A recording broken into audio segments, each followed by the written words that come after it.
goodbye. So this is the part of my book that my mom reads all the time, over and over again, and she cries. Her mother had walked away from the clearing to get some water from a nearby mountain stream. She wanted to go say goodbye to her, but my father said that the dart could not wait any longer. She thought that they would visit again, so she did not stamp her foot, shout for her mother to stop, run after her, and hold her close. She just stood beside my father and watched as her mother, an old woman with a water pail on her back, her left hand on her hip, walked away into the darkness of the Laotian jungle.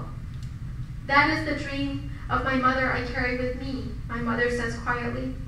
She never saw her mother again. My grandma died. My mom never saw her again. She was 16 when she watched her mother go away. She never said goodbye. She reads this part and she cries and cries. So my father says, why do you cry so much when you read that part? Do you even understand the words? And my mom says to my dad, when you go to her readings, why do you sit in the back and cry so much? You don't even understand all her words.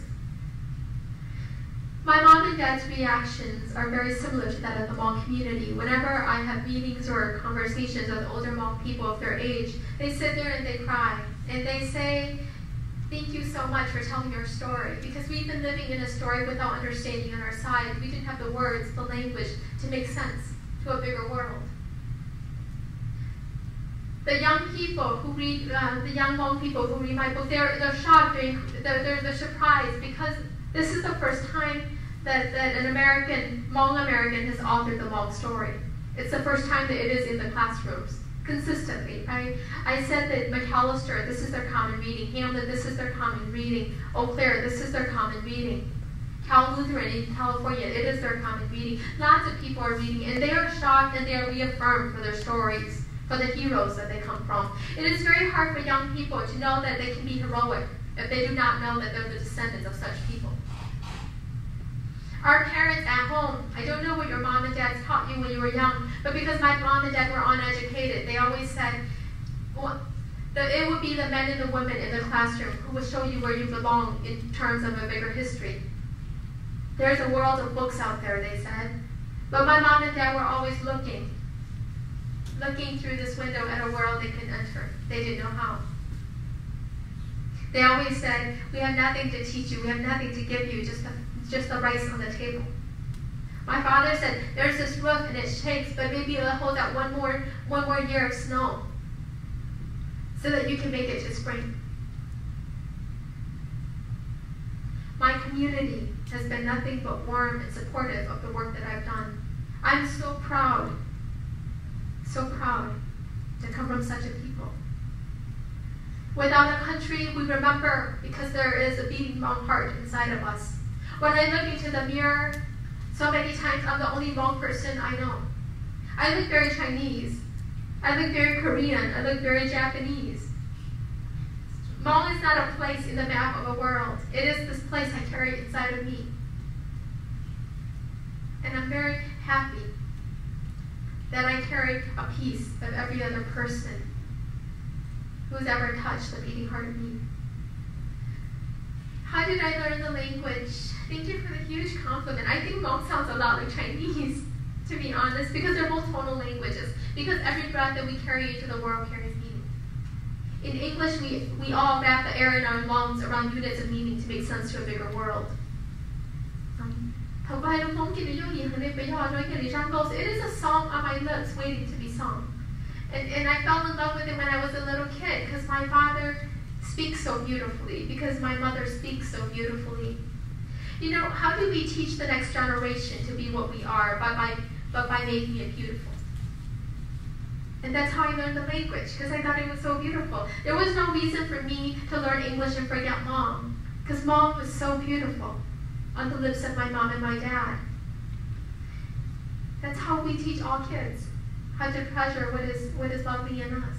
And so I learned the language, and I'm in love with the language. Now your first question, you have to remind me of again. Where is your father and mother? My mother and father are waiting at home to find out how I did. When I get home, my dad would say, did you do a good job?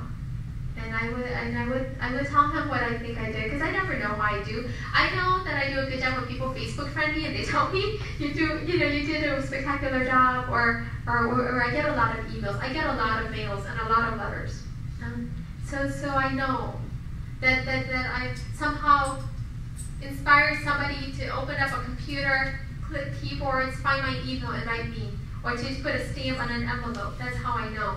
Because they're real people and they're writing me. It's from the heart of them. I believe that words open up windows to the human heart and the human mind. Because if we look at each other, we only see the skin of each other.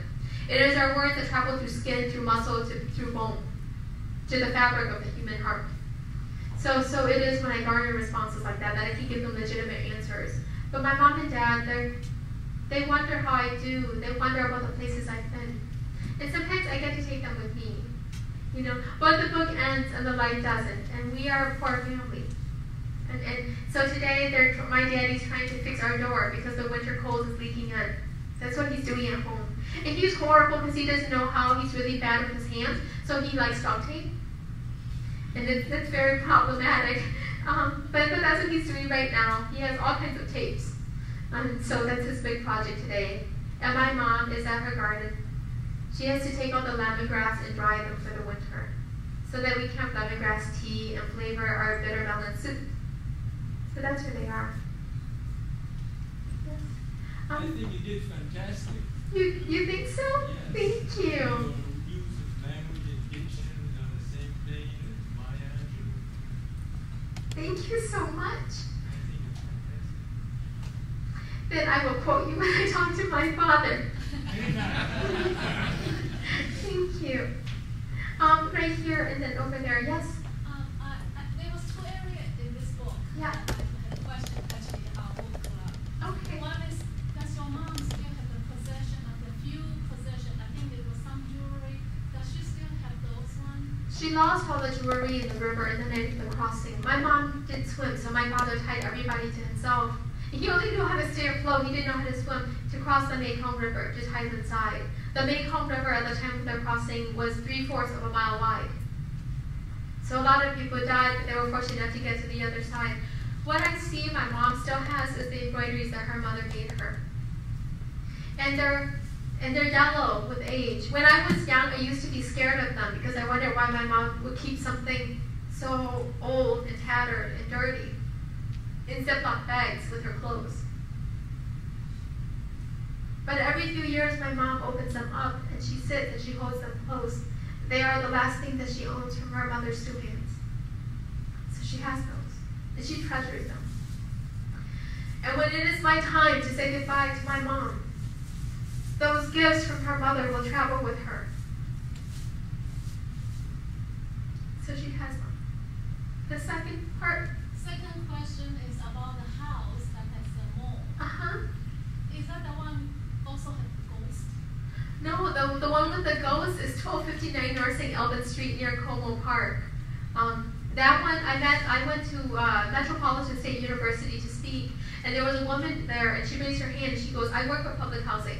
When I read your book, you had the address on it, so I checked my files. Nobody lives in that house for long. We've had it, for a long time, but everybody only lives there for 2 to 3 months, and then they move out, and we've never known why. And so it's evidently a big puzzle in public housing that I kind of answered with the book. Because ours was not the only family to move out. A little boy died falling down from the stairs, from the attic to he fell down the stairs from the attic, he broke his neck, and he died. And in that house, we saw him. We heard bouncing balls, and then we saw, I was the first one to see, I saw a little boy in a striped shirt run into the closet where no little boy should be.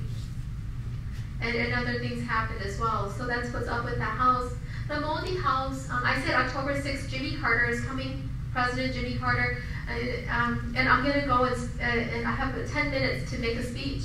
So I'm going to go and speak to Jimmy Carter on October 6th about the work of growing up.